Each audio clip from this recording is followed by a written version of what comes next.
ইন্ডিয়ার এক দিদি বলছে সেদিন যে ডক্টর ইউনূস সাহেব মোদির সাথে দেখা করতে গিয়েছিল, মোদি সাহেব তাকে পাত্তা দেয়নি। দরজার সামনে 17 মিনিট দাঁড়িয়ে ছিল, বুঝলে?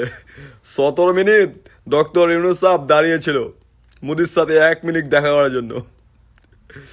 তো দিদিকে বলছি, দিদি একজন নোবেল প্রাপ্ত ব্যক্তি মোদির সাথে যাবে দেখা করার জন্য, 17 মিনিট অপেক্ষা করবে না?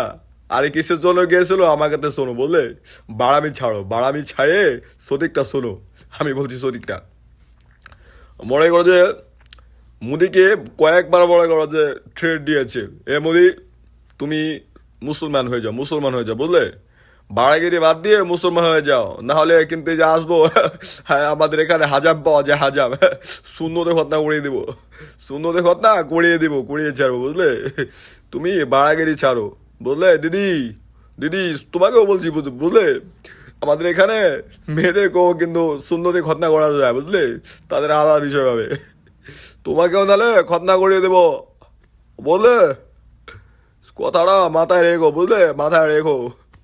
মোদির কাছে দেখা করার জন্য যায়নি, অ্যালন মার্কস সহ ডোনাল্ড ট্রাম্প, ইউরোপে বিভিন্ন দেশের প্রেসিডেন্টরা, বুঝলে? ডক্টর ইউনূস সাহেব তাকে হ্যান্ডশেক করার জন্য মনে করো যে উতাল হয়ে যায়। আর তুমি বলছো বাড়ার মোদি, যে কিনা শূন্যতে খতনার জন্য প্রস্তুত, তুমি তাকে বলছো যে ডক্টর ইউনূস সাহেব 17 মিনিট অপেক্ষা করেছে মোদির জন্য। হ্যাঁ, বাড়ামি ছেড়ে দে, মানুষদেরকে সঠিকটা বলো। হ্যাঁ, এই যে অল্প কিছুদিনের মধ্যেই তোমাদের মোদিরকে খতনা করে দেবো, সুন্দর খতনা, ব্রাহ্মণ বাড়ি এসো, বুঝলে? বিশাল বড় বড় টেড়া দিয়ে, টেড়া, তোমার মোদিকে টেড়া দিয়ে সুন্দর খতনা করাবো, টেড়া দিয়ে, বুঝলো? ভাড়াগিরি ছাড়ো, বুঝলে? ভাড়াগিরি ছেড়ে এই হিন্দু আর মুসলমানের মধ্যে পার্থক্য সৃষ্টি করো না, বুঝলে? দিদিকে ভালো মতো বলে দিলাম, আবার বলে দিলাম, বুঝলে?